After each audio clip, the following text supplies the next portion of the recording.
Remain in my love. Ito ang sinabi ni Jesus sa ating gospel ngayong araw. Sa katunayan, paulit-ulit nababanggitin ang love sa dialogue ni Jesus.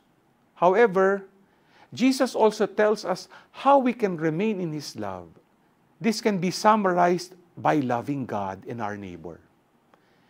Jesus showed us how to love sa pamamagitan ng readiness na ibigay ang kanyang buhay para sa iba.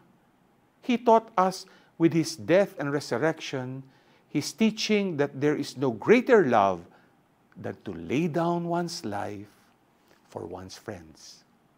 Saint Vincent Ferrer, our saint for today, preached tirelessly to call people back to Jesus.